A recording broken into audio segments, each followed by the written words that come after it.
Good evening, Bill Wadman. Good evening, Sandy Robertson. How are you? I'm okay. I'm It's not wondering, evening here. What is this evening nonsense? It's 3 o'clock in the afternoon. well, for me, it's already dark outside. It's cold. It's wintry.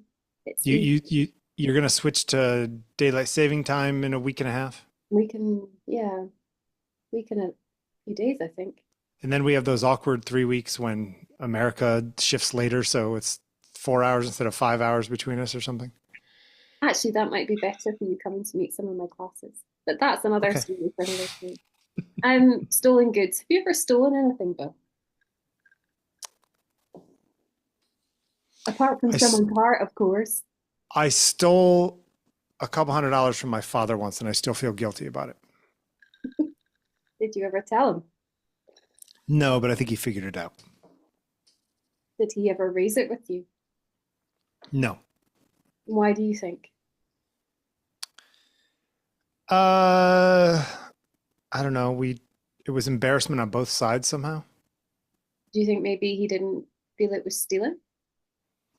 No, I think he was mad. I think he just sort of was strangely non-confrontational when he didn't have to be. Well, I think you know that this evening we're going to be talking about Richard Prince, who I get the sense you don't rate. Not a fan, not a fan. No. But anyway, I have a series of questions that um, I want us to think about in terms of appropriated imagery. Okay. So I wonder when I appropriate images, if I do, whether I'm copying, duplicating, pilfering, pastiching, parodying, or borrowing, and actually more than just putting it into the small scope of if I should appropriate an image, is that the case? But also generally, just as a visual artist, am I Sure. doing those things anyway? I mean, I just found out recently, I didn't know this, that Picasso did 64 or 57 riffs on Las Meninas that are all in a room at the Picasso Museum in Barcelona that I didn't get to go to. Yeah. And, you know, yeah, I guess it comes down to, for me, okay, legally, I guess it comes down to transformative nature of the work, right? That is a big part of the legal definition, at least in the United States. I would put on top of that some level of craft. You actually changed it with some level of skill.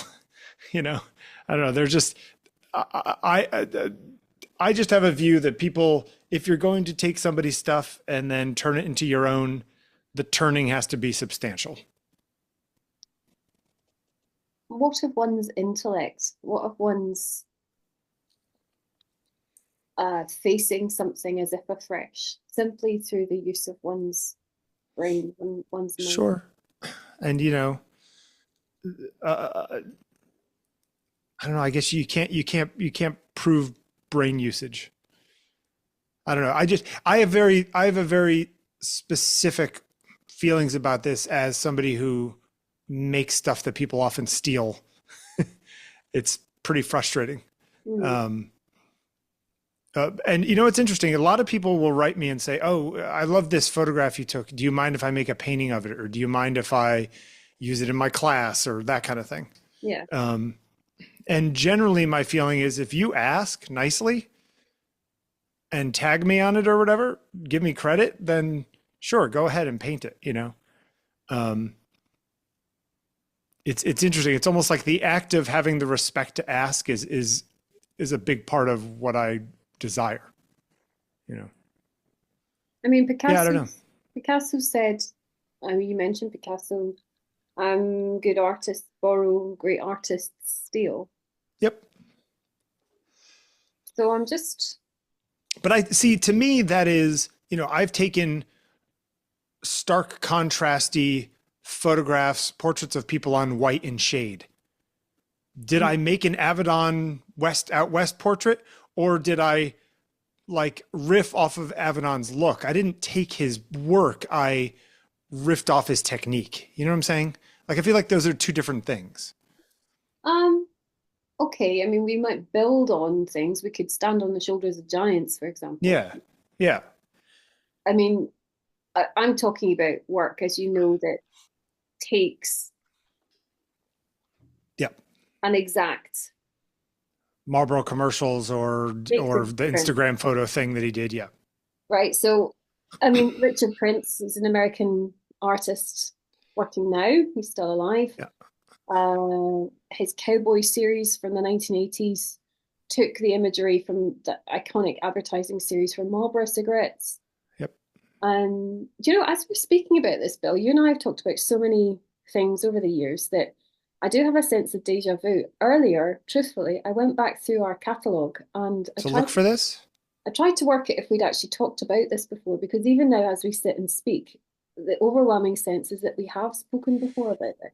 Well, But maybe we nowhere have a could I different find it. perspective. And I wonder if each time, should, after the event of recording this evening, should I then discover that we've actually done pretty much an identical We um, will have pulled a Prince. session?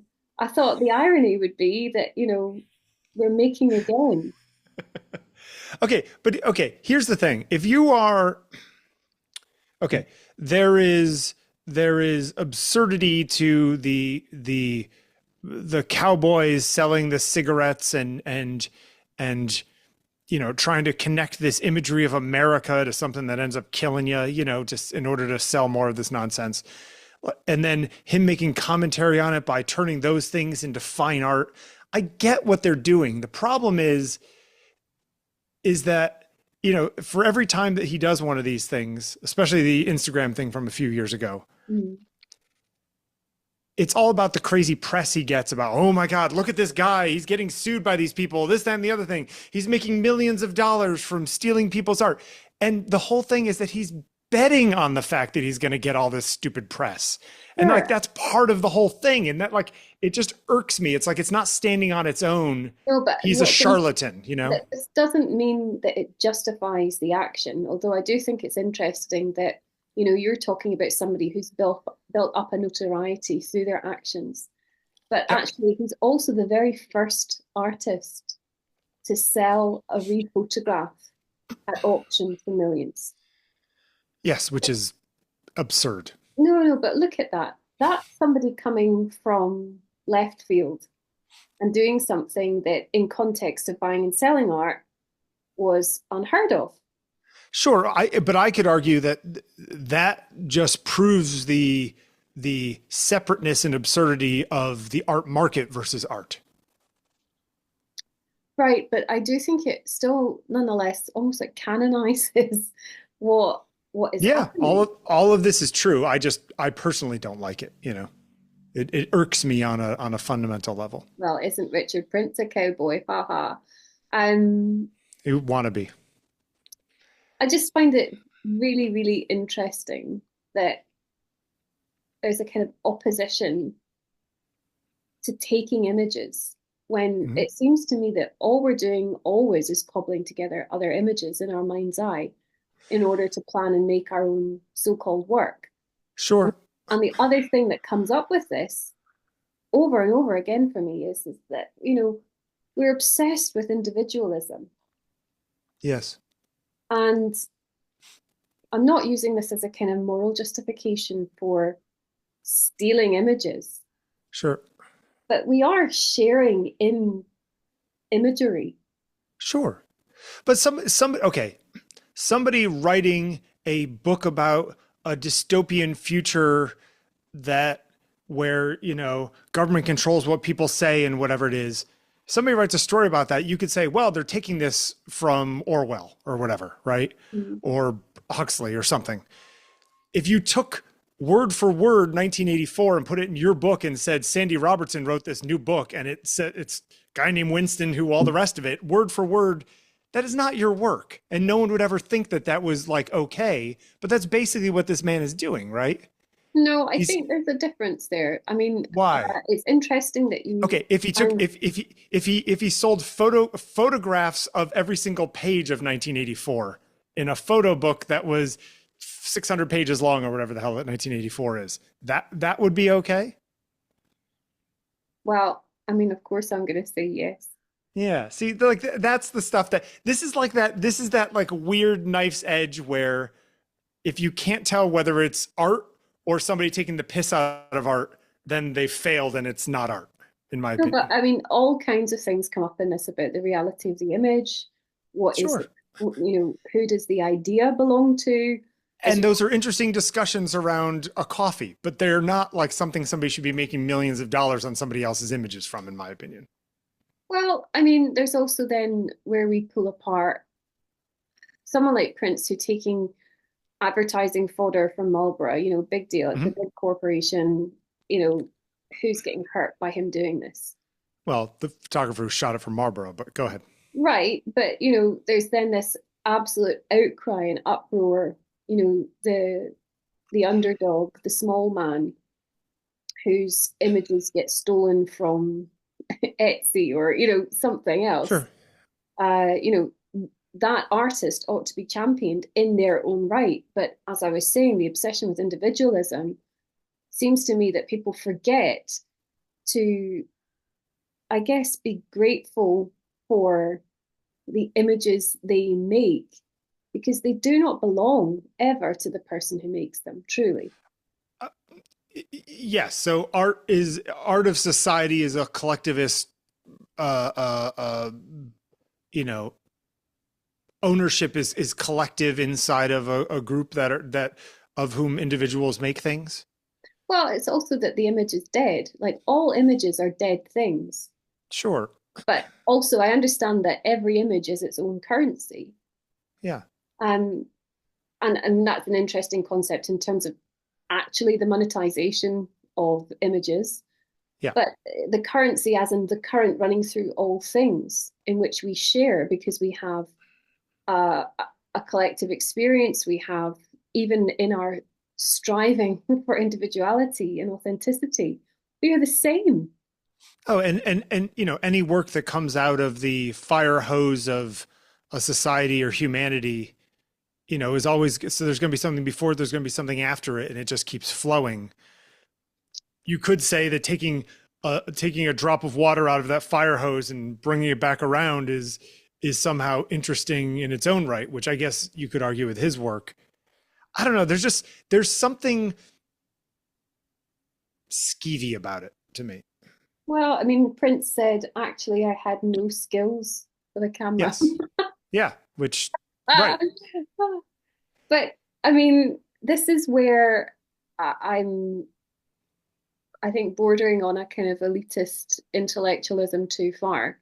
But nonetheless, I would say that to have no skill Yep. in taking a photograph has resulted in Prince finding this skill to essentially forage and choose in a way that represents an idea that was already in existence.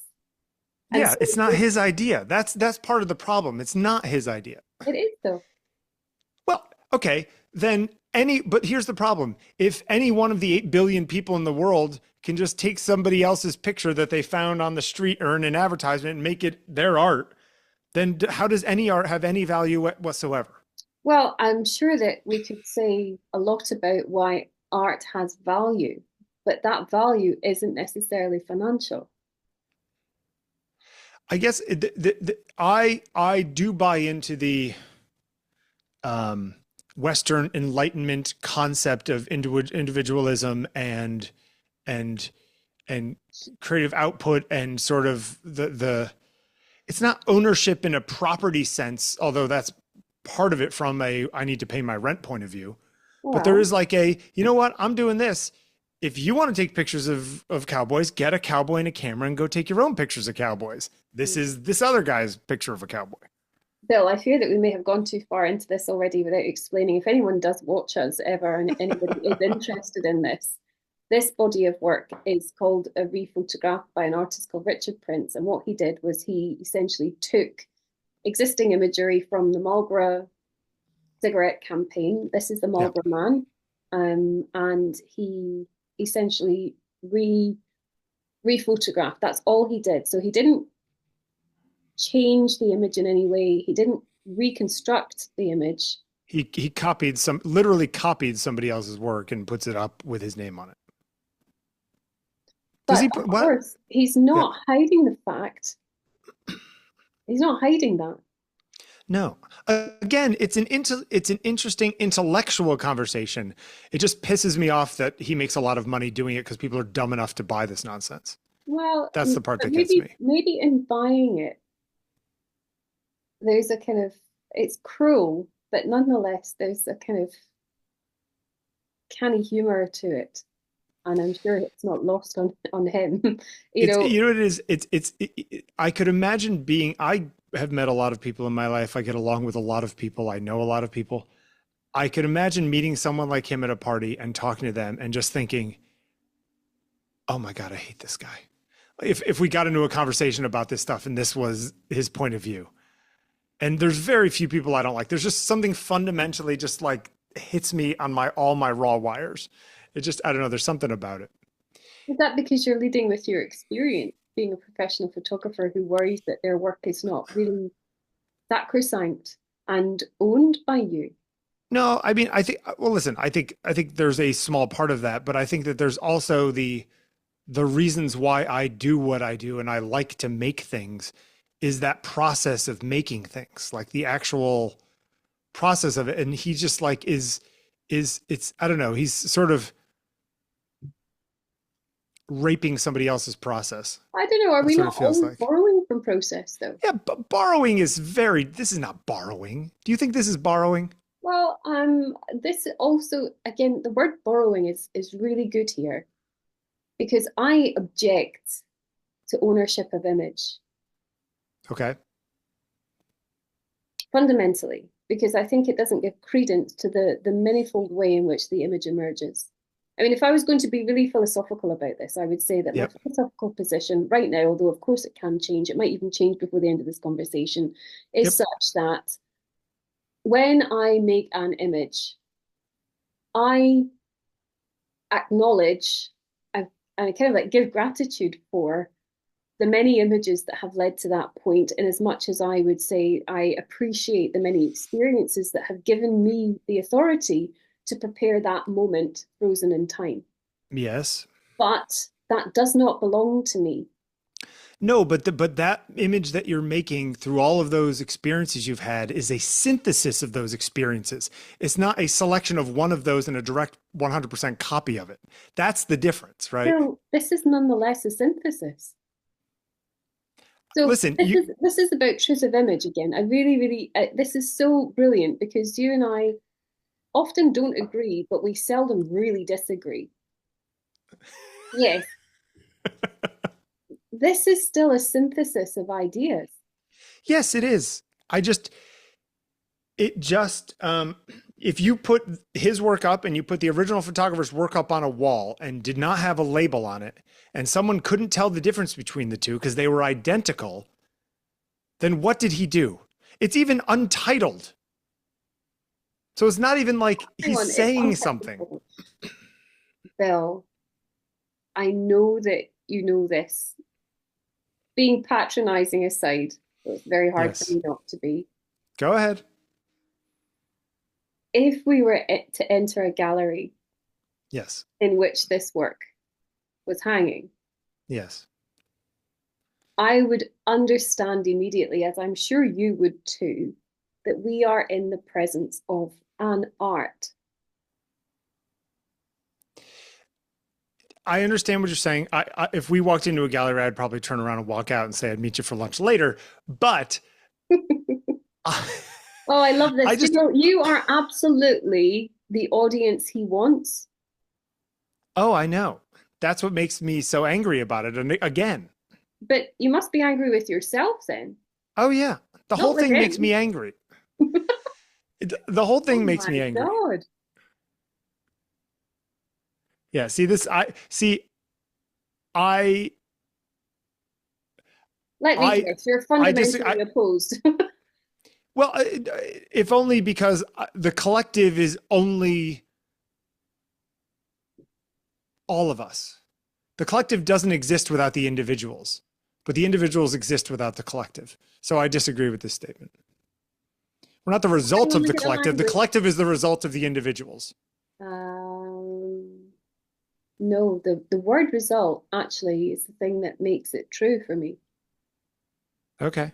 because I am born of all the many. No, you're born of too many's. Okay. I mean, sort of psychologically, I'm born of many. Okay, just go I'm ahead. I'm simply the smallest doll of the matryoshka right now, Okay. right? Well, actually, your child is, but yes, No, but but for yes, purposes of you and I speaking about this, stop yes. being nitpicky just because you feel Go ahead. under threat. I'm not under threat. Go ahead. I think this is an existential threat. It is an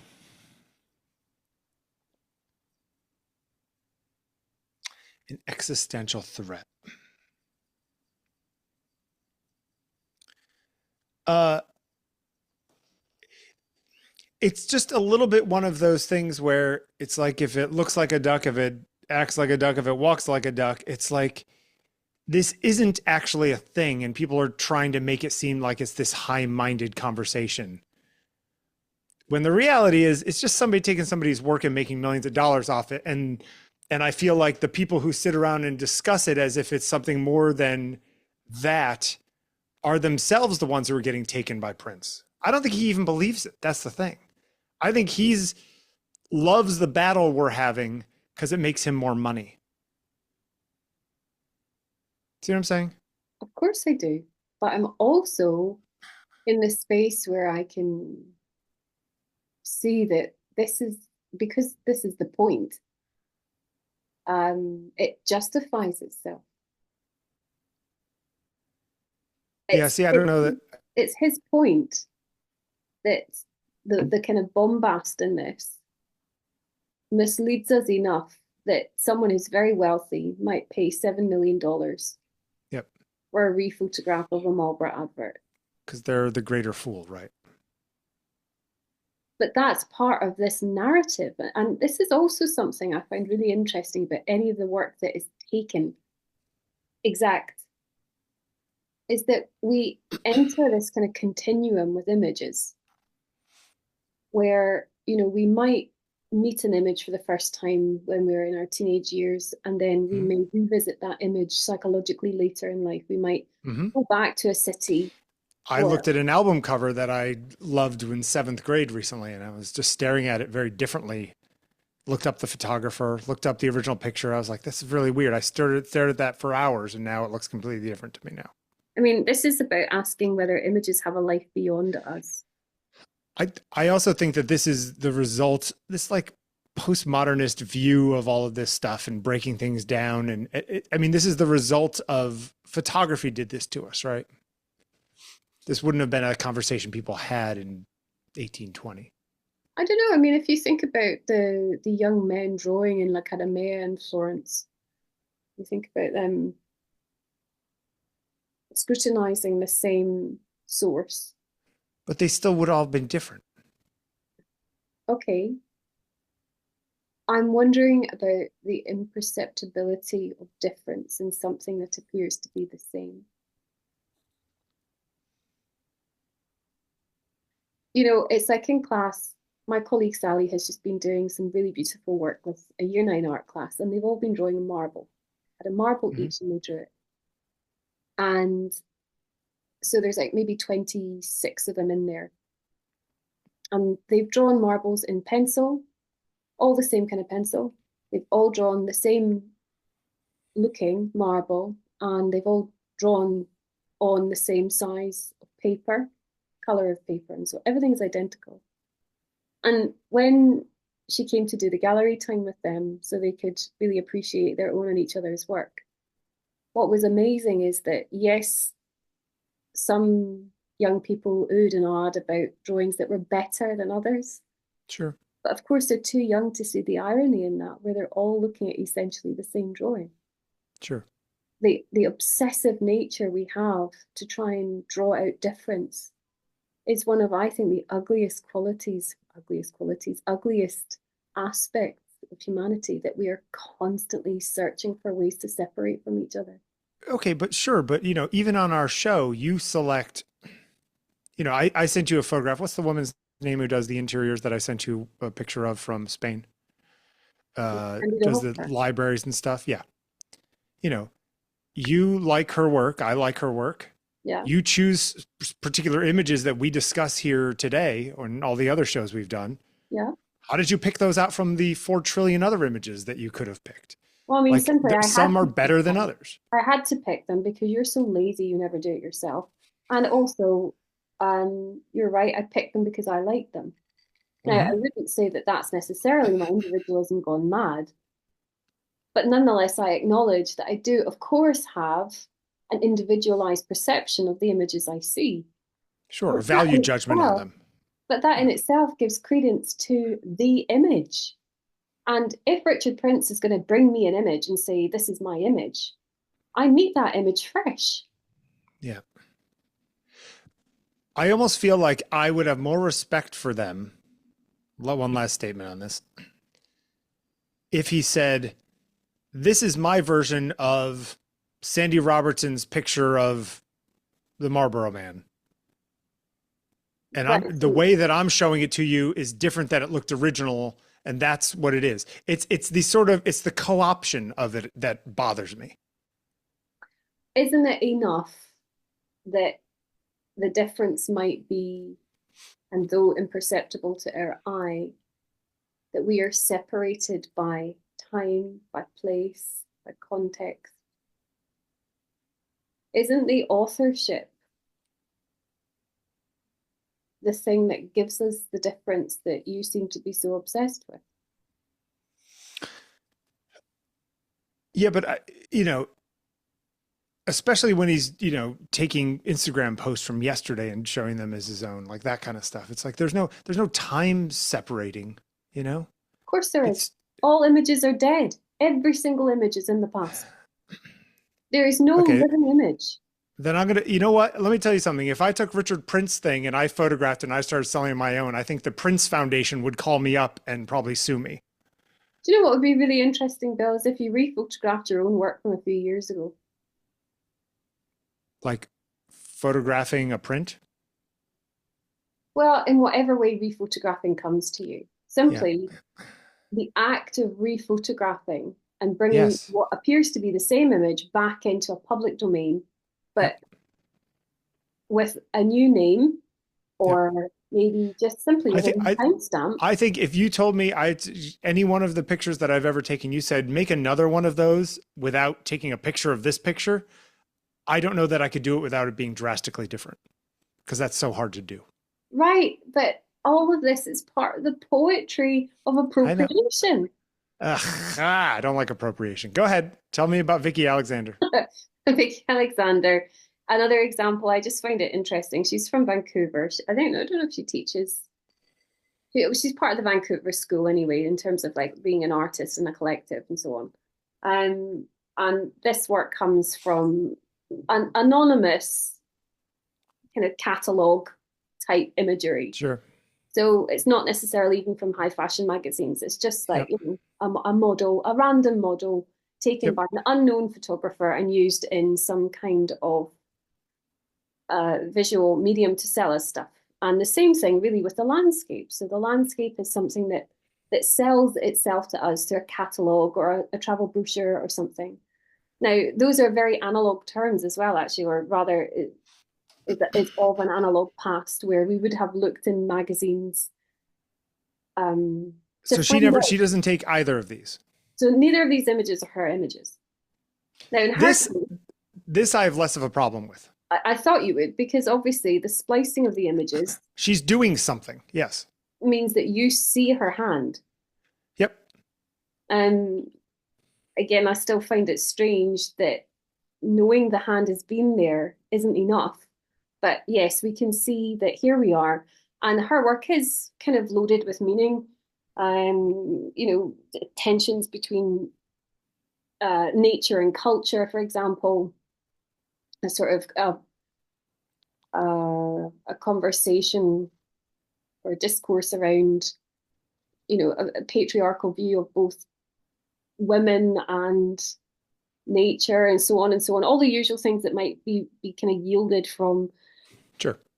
the Natural beauty reimagining. in two forms, blah, blah, blah. Yeah, yeah. Right? Manufactured versus natural, all the dichotomies. Sure. Yes, yes. So all of that smart work. I think I really really like this work. I think it's Yeah, this interesting. is interesting. It's part of the pictures generation. As I said, it's from an analog world, really, where we would have gone to find out things from print source. Hmm. And because of that, now in a kind of digital context, it's an interesting view on what we might perceive to be the past. And of course, the irony being it's not the past, past at all. Um, I think the second thing is also that that picture of Yosemite, the light's not great. It's not a greatly exposed, not well exposed image. It's in the middle of the day. Like there's a lot to it that is also. It's like you have this one of the most beautiful places in the world. You haven't been there, have you been there? no, I've never been. Oh, you definitely have to go. One of the most beautiful places in the world, and it's sort of a mediocre version of it, which is also the woman in the photograph. You know what I mean? Like it's Right. all yeah. But, as you say, the irony is it's the most beautiful place and it's the most beautiful human. Hmm. And what I want to say to it is, it occurs to me now, and I'm saying that, the irony is that, this is still about now. That kind of implies that this image, or yeah, I'm going to say this image as a singular, is somehow present. Now, that plays with the idea that the image is dead, because the image can be dead and present, but it can't be alive and dead simultaneously. So I'm looking now at how somehow the appropriation is the vitality. We go and see the Mona Lisa and it hangs in the Yep. Louvre and we visit it and we stand there and we go. And it is truly a dead thing. It, in so many ways, is a sad, dead thing. And it's probably a copy anyway. But go ahead.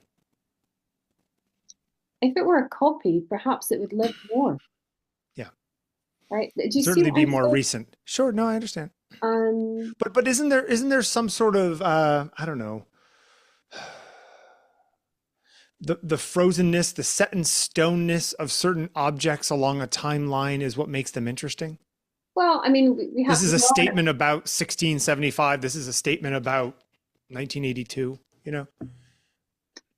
It's also a comment on timelessness of our problems, Sure. right? Yep. Yeah, And I also think, by the way, that the Prince work is kind of about that too. sure.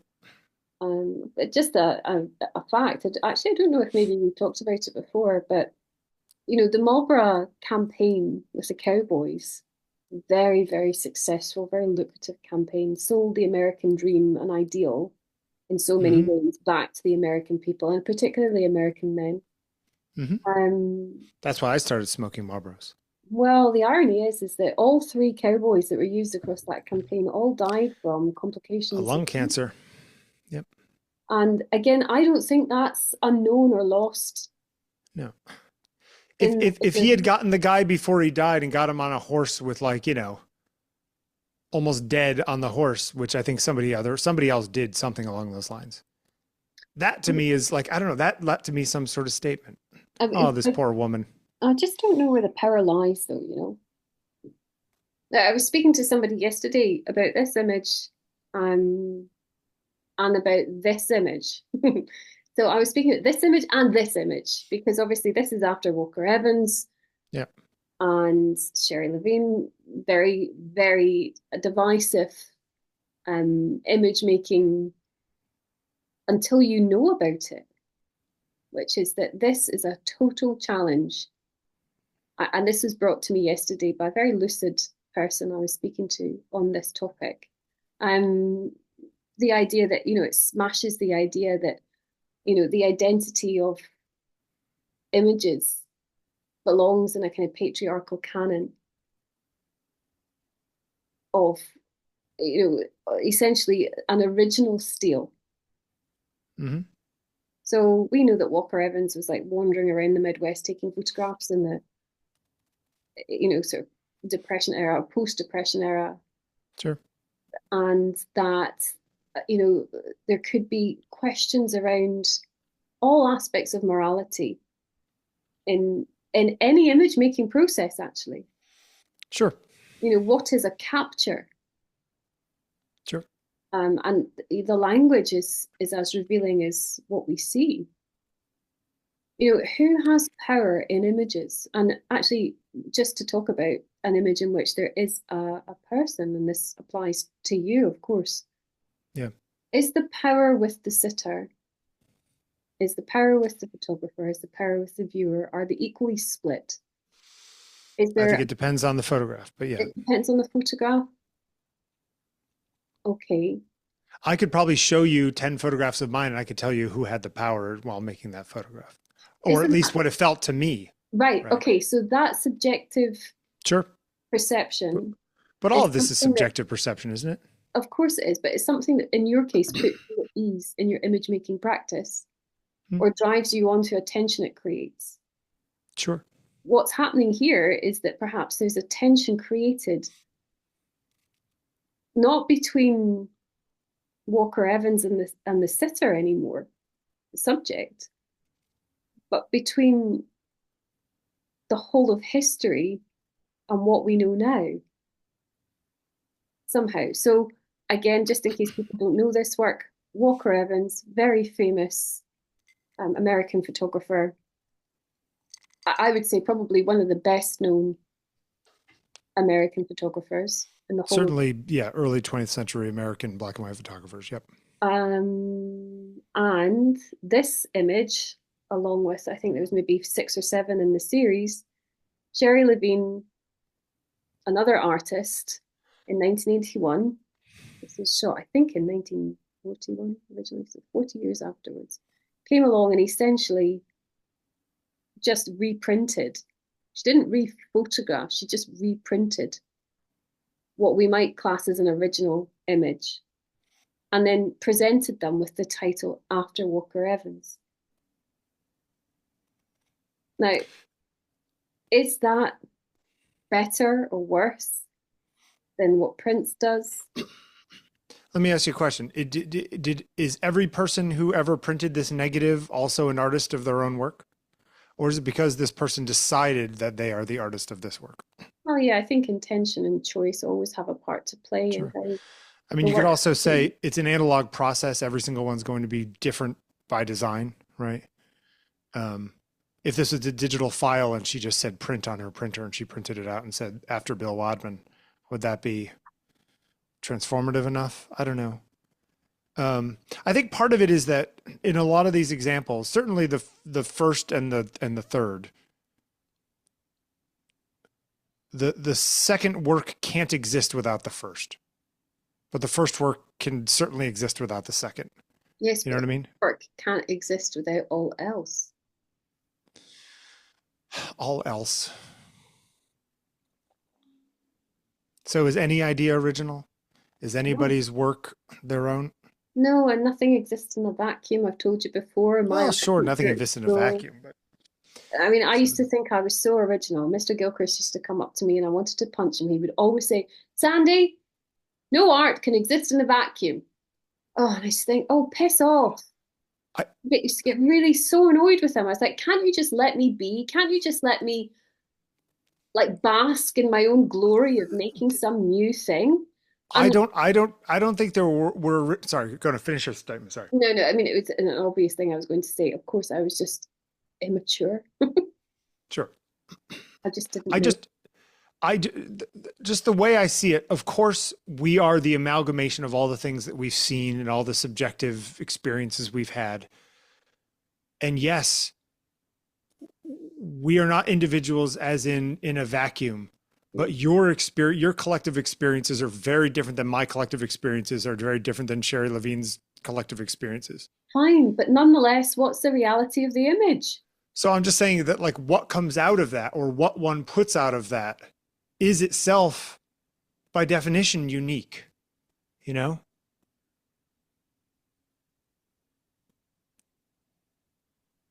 Bill, I can't tell if what you said should shut down my conversation or if you've actually just gone on and sort of proved my point. I'll let you have it either way. Well, of course, that's very, very generous of you. I'm a hell of a guy. Of course you are. I'll see you soon. Yeah. See you.